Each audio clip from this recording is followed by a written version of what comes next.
So,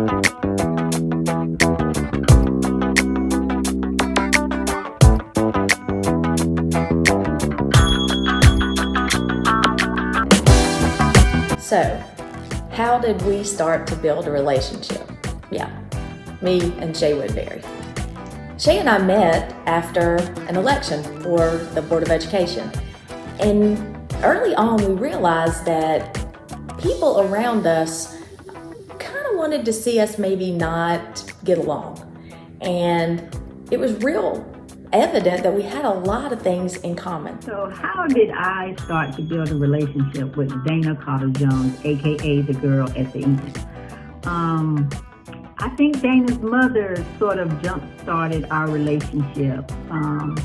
I went to an event in Kernersville that was honoring Dana, and her mother instantly grabbed my hand and started to walk me around the venue and introduce me to some of the people in the community. And I think at that point, Dana and I knew that her mom was watching us, and she expected us to be role models in our community and try to build a relationship in order to make Winston-Salem and Forsyth County Schools a great place to learn and work.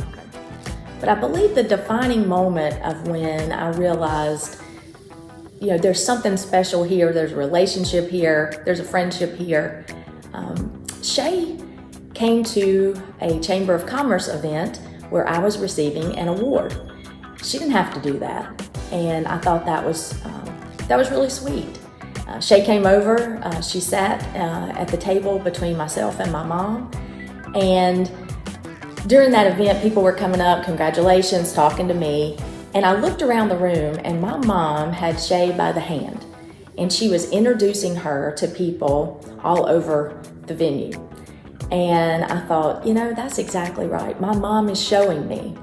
She is leading by example, like she's always done, that we are friends with everyone. And it was just the visual of seeing my mom with Shay by the hand, walking her around the room. It just told me, yeah, this is what we do. We get to know each other. We introduce each other. We are kind. We are loving.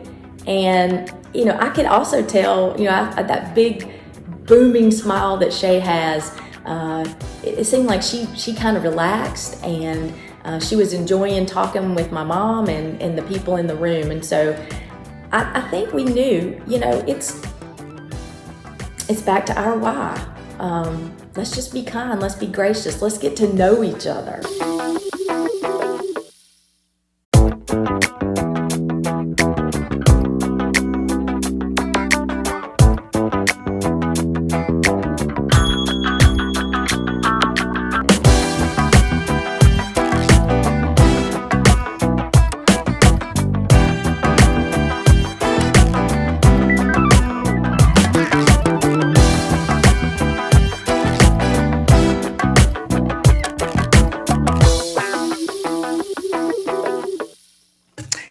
Hello. This is Dr. Sharon H. Porter. This is Right, Left, and Respect. I have Dana Carter Jones and Miss Shay Woodbury again here for another wonderful episode. Ladies, how are you this wonderful Monday? I'm well. I hope you are. We are. We was talking, Dana and I, before. I was like, it's only Monday. I feel like it's the end of the week already. So I don't know about you, but I've had a day. But it's all good. Yeah. So guys, I'm so excited. We had a wonderful launch 2 weeks ago on Right, Left, and Respect, just really sharing our why. Basically, why are we doing this? What's our purpose? And so today we really have another outstanding topic that we're going to be discussing. And it's about honest conversations and the mistakes we've made, those blunders, those things that we did not quite do with respect. Dana, what do you know about that topic? Wow, Sharon. Thank you again for having us. Sometimes we're just human and we make mistakes. I think it's so important to have honest hard conversations with our colleagues, with our constituents, but sometimes that human factor comes in, even that factor of being fatigued. We were talking about it's only Monday, but it feels like it's Friday. Mm-hmm. And, through my time in public service, just as being a human being to a friend, to my spouse, to my child, there's been times where I haven't reacted probably the way I should. And, but I think we can learn from those mistakes. I think I was telling Sharon earlier when we were talking before we went on the call that I remember back from my day serving on the town council that I had had a heated discussion around a topic with a colleague that I have tremendous respect for. But as I was walking out of the chambers that night, a reporter stopped me and said, what do you think about that? And I was kind of still in the heat of the moment. And I said, she made a rookie mistake. Mm-hmm. And the moment that left my lips, I regretted it. What I did do was pick up that telephone and call her and say, hey, on the way out tonight, this is what happened. I'm sure it's going to be in the paper, and I'm sorry. And I think that we have to acknowledge that sometimes we say those things, but we need to immediately, make it right and apologize. And that flashes back in my mind a lot. It was early on in my career as an elected official. And again, it was with someone who I had a huge amount of respect for. But I learned that I probably don't need to talk right then after I've had those passionate discussions. I need to just hit pause and wait. I would have never said that. It was one of those things that I, regretted. And thank goodness that we had that type of communication between colleagues, that she knew that that's not how I would normally respond. And she accepted my apology, and we're good colleagues and friends today. Dana, that is a very valid point, because in the heat of the moment, we're human, first of all, so things are going to come out. And I think the reflection piece, which you actually reflected immediately and said that probably wasn't the right thing to say. But I think the best step toward that was going back to that person and sharing that information, because it could have festered. You could have just let it come out in the paper or wherever, that reporter was from. And then it probably would have been at a whole nother level. And right. So I think learning from that, and like you said, that was early on in your elected official days. You've learned so much, even throughout now. I still need grace, Dr. Sharon. I still have those. And you know what? And we all do. And that's such a great point.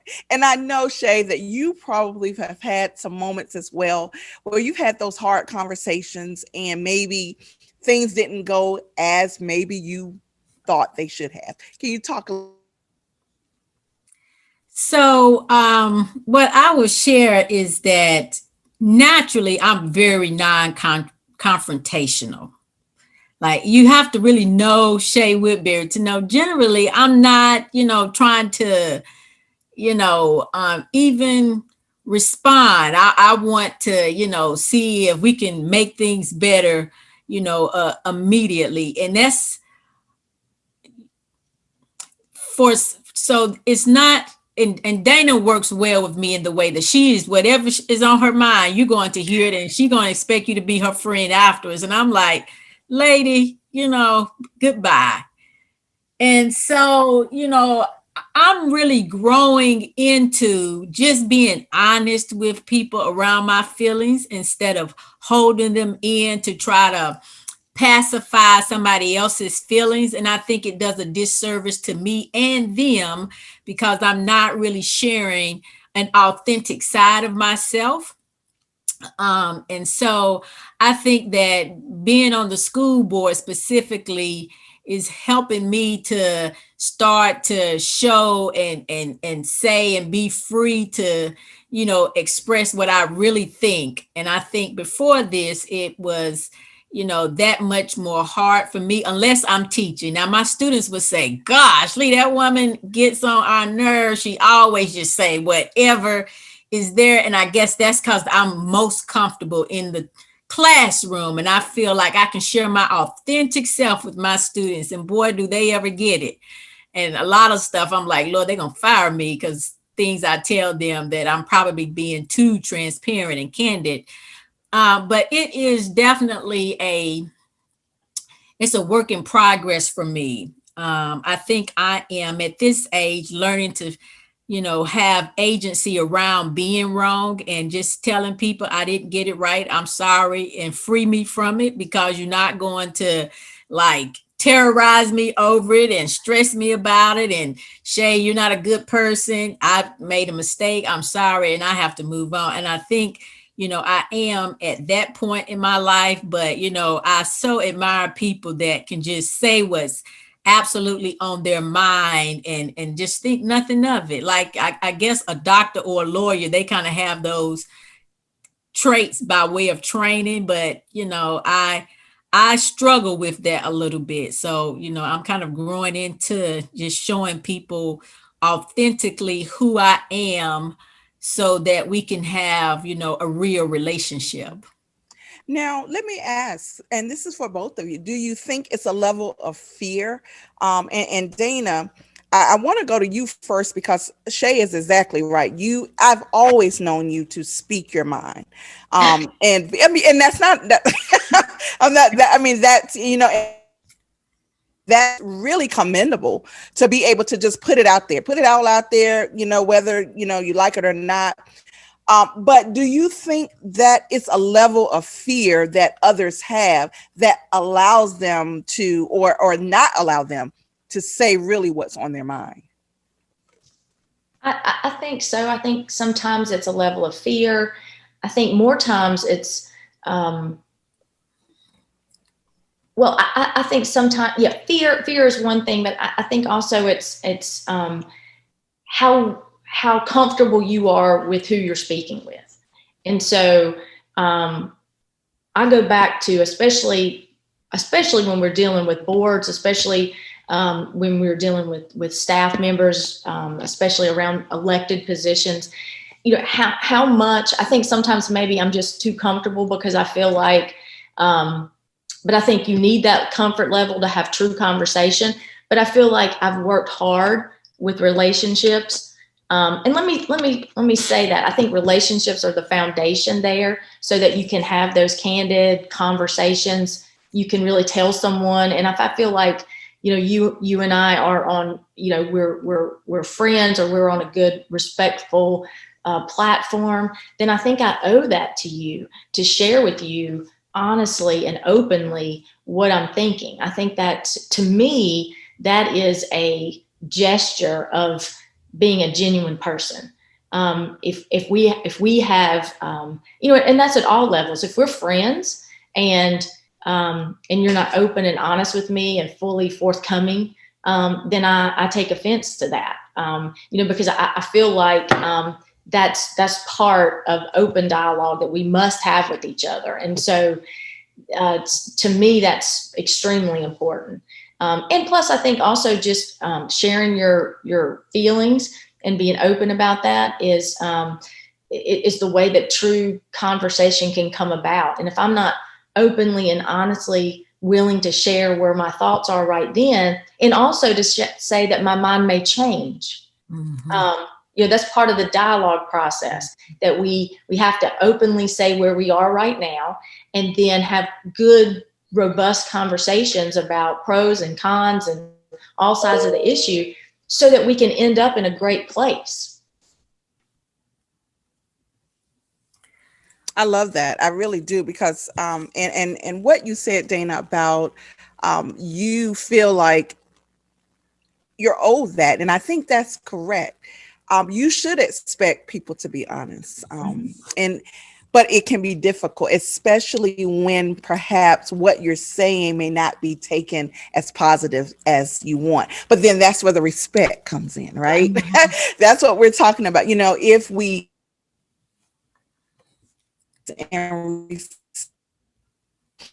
the person receiving that should be able to accept it with respect and with grace. But we know that oftentimes does not happen, but you don't have control over others. And I think that's where, we as individuals need to just stand and be firm with who we are and let it take care of itself. Shay, what do you have to say about that?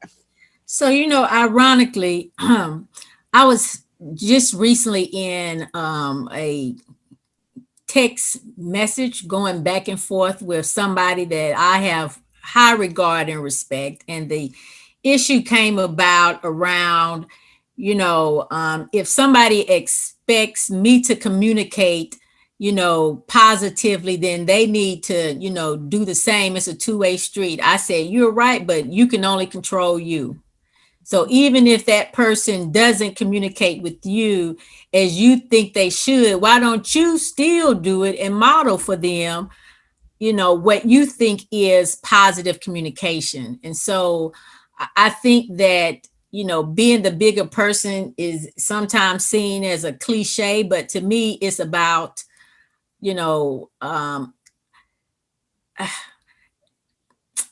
I think for me, it's about being intentional around who I am and who I'm going to continue to be, regardless of how other people behave.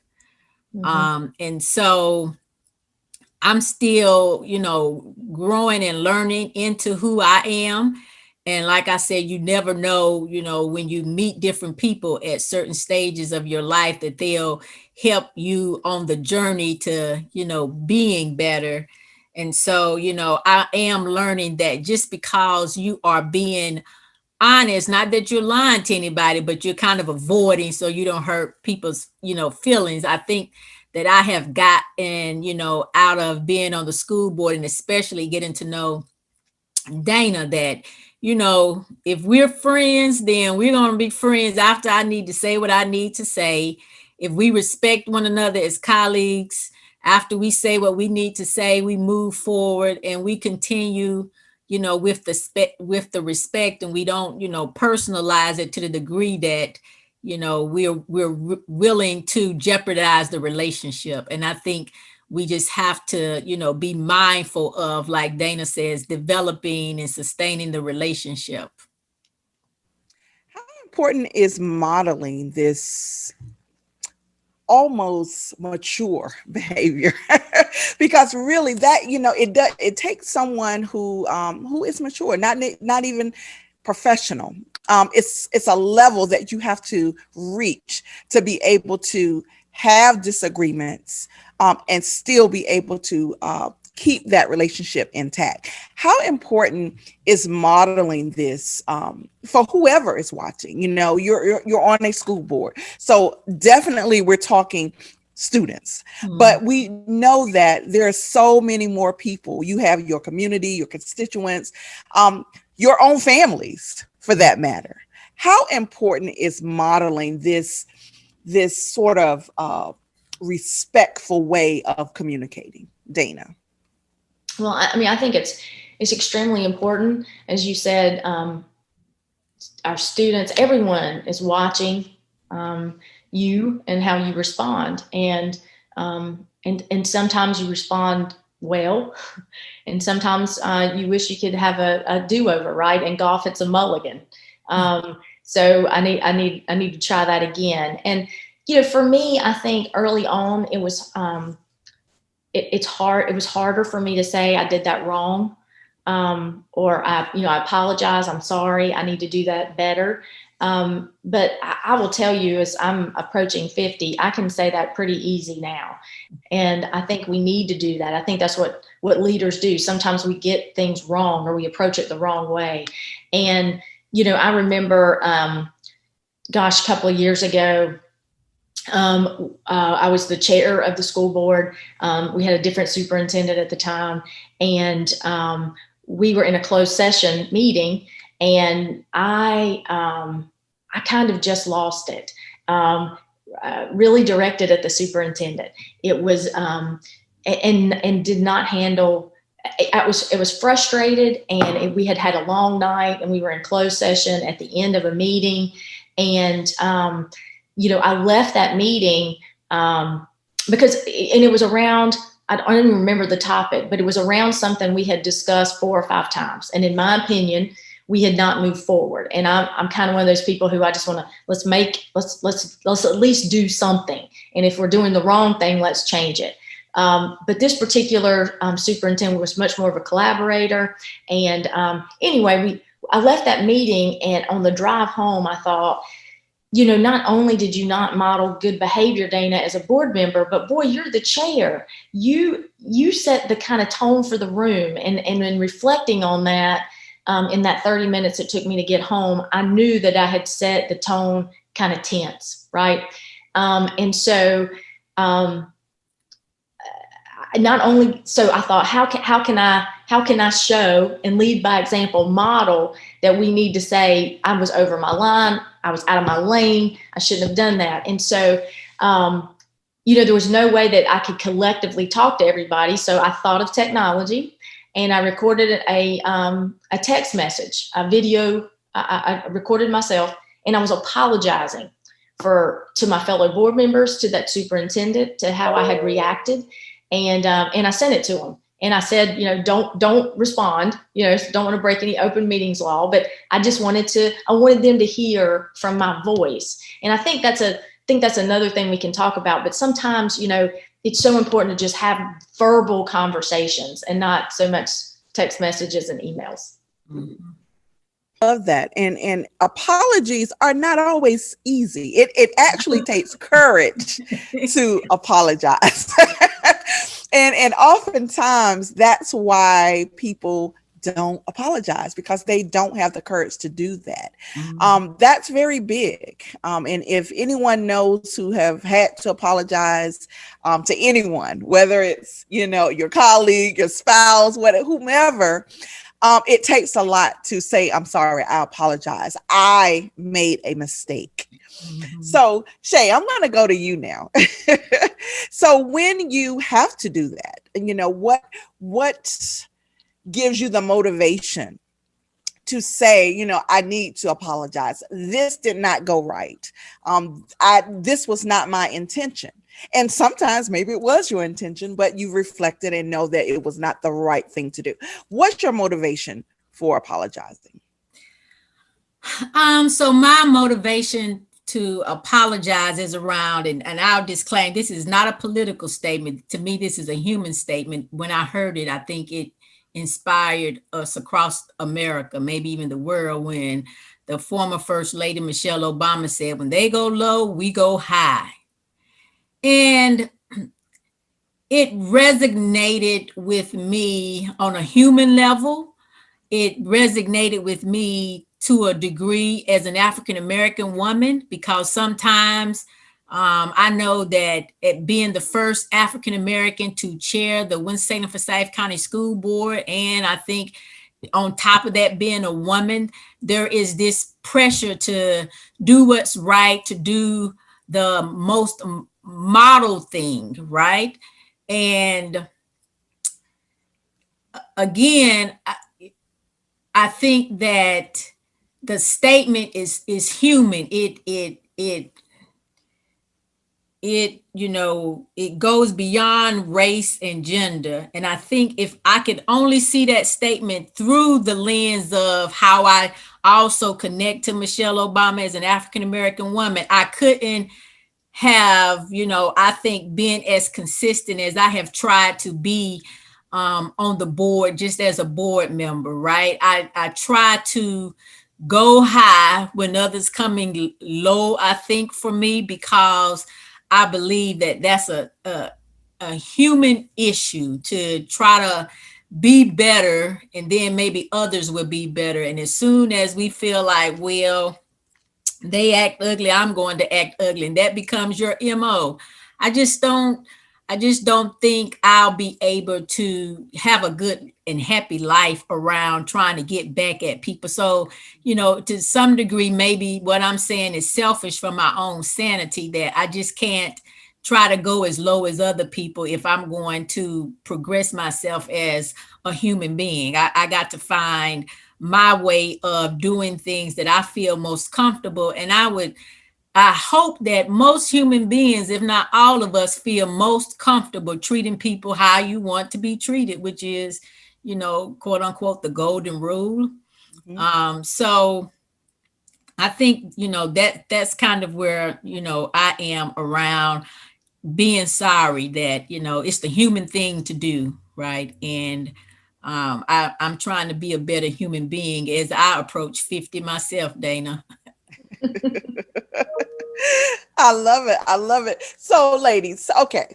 So now that we've talked about some challenges that we've had in having hard conversations, apologizing, not saying the right things always. So now I want to just sort of go over to a repeated offense, basically. If you're having to continue to say, I'm sorry or apologize. Now, how can we take a stance and maybe learn from the things that we're having to apologize for? So I guess I want us to go a little deeper, because I want you to think back, and have you found yourself apologizing for the same thing over and over, or different things? Because one of the things that I'm a believer is that we have to learn from our mistakes. And so I want you to be candid, to be open. Is there something else that you perhaps still need to work? Just as Dana said, I still need grace, and we all do. Mm-hmm. We all do. We are not perfect people. We're striving for perfection, but we're not perfect people. But just be honest, be transparent. Is there something that you know that you need to continue working on, Dana? I think so. I think part of it is I need to have a little more patience with the process. Mm-hmm. And sometimes I find that I may not step over a line, but I think that sometimes when I want to be in that speedboat that can make that quick turn. And I find sometimes that in large organizations, especially as a school district as large, fourth in the state, that we're more of a cruise ship that has to make a slow turn. And, I just get excited about the work and the possibilities of what's in front of us. And so sometimes I have to slow myself down because I know I'm kind of pushing for that change that maybe we're just not ready for right yet, or it's coming around the corner. That conversation is going to be in 2 weeks, not right now. And so, yeah, I think so. I also think that what I have found too is that if I find myself with anyone and I'm having to feel like I'm repeating myself, I have learned that, and a lot of times that's with email, that I've learned that I need to put the keyboard down and I need to ask them for their phone number or give them my phone number. And we need to have a verbal conversation. Mm-hmm. And I think so many times we read into tone and words that are really not there. And the only way to really have that back and forth in a timely manner where they can, they may not see your face, but they can tell from your voice that you're smiling and you're chuckling is pick up the phone. I mean, I know we tell our kids that, right? I have a 20-year-old now, but I remember, this is a telephone where you can call me versus text me. And I think as adults, we fall into that same trap. So I think at the end of the day, try to talk to somebody. If you're finding yourself in the same loop, obviously you guys are kind of missing each other's point. And if whether it's talking on the phone or if you can meet in person. I think in the first episode, Shay and I talked about, we met in person, and it made a big difference in how we related to one another. Wow. And before I respond to that, you said you had a 20-year-old. Please tell me that's not your student that was in middle school when I was at Greenwichville Middle. My one and only was 20. Somebody's getting old. Oh my goodness. I can't believe it. Okay. But when you said that you have to be patient with the process, Dana, I'm a Gallup certified coach, Clifton's Gallup certified strengths coach. And I don't know if you've taken StrengthsFinder, but I see you as an executor, a go-getter. And so that patience with the process is very hard for executors. Yes. You want it to get it. She says yes. That's what I see you as, and that's probably in your top 5. I don't know if you've taken that survey, but with an executor, someone who definitely wants to get from A to B, the patience with the process is the hardest part of any process, because you do want it to get it done. But that you recognize that is so important, because you know that change takes time. And so the people around you and the people that you're working with, that's why it's so important to know our strengths and where we are, so that we know how to navigate. Because you're a clear executor to me. Very clear. And I'm glad that you are aware that those are the types of things that you know that's not your wheelhouse. It's the patience piece. I get that, definitely. So Shay, you're laughing. You're laughing. Add to that, please. So I don't want to pretend to be doctor anything around, assessing anybody. So what I say out of all friendliness to my good friend, Dana Carter Jones. Some the best advice that I've gotten from somebody to build a better relationship with Dana is she has to know. Like, if she doesn't know what's going on, it's going to be hell to pay. And she's going to get to the bottom of it. And I'm like, Lord, will this woman calm down? It's like she said, you can't know everything that's going on in the district. But Dana Carter Jones would try to figure it out and solve it all in one day. But, and I'm being very transparent, right? That's who she is, but I think she knows when, okay, I'm gonna back off a little bit and go run my business, but I'll be back and y'all gonna tell me what's going on. And so I take my break when she have to go and deal with her business. But I mean, it's But it's in good spirits. It's in good spirit. And she's, she's a respectful person. And, it is how she's processing and moving forward. So I say all of that to then say to myself, and I know you were directing Dr. Sharon towards me, be transparent, Shay. So I don't know how to be more transparent. I would have never thought I would say this, definitely in a public space. But I did go and get professional therapy. The job of working in public school, especially in a lot of what we call priority schools, it can be so stressful, and you take that stuff home with you. And I mean, I was just at my tipping point. And so I realized that the insurance would pay for therapy. I said, well, maybe I should go just in case I end up jumping on some kid and I get sued. The district can say, well, she got some problems, and that may be the funny side of it. But I was really just at my point, and I said, I need to talk to somebody that can help me. And I met, one of the best people I've ever met in my life by way of just a good person, but then they are this professional therapist, and I've used her in different settings. But she said, Shay, you tend to use intellectualism to keep people away from you and to sometimes look down on people. I couldn't believe she got to the core of me like that. It made me so mad. I said, but it freed me from, at that moment, I started to unpack that, and I've been unpacking it since. And I have to keep saying I'm sorry, because sometimes I do like to use what I think I know more than somebody as a way to have a heads up, as a way to defend myself. And it's not even that serious.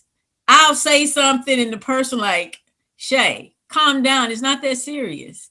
But I'm defending myself. I'm, at that point, I just feel, I guess I'm in flight or fight. And, I don't think you should use whatever, if you think you have some intelligence in that way.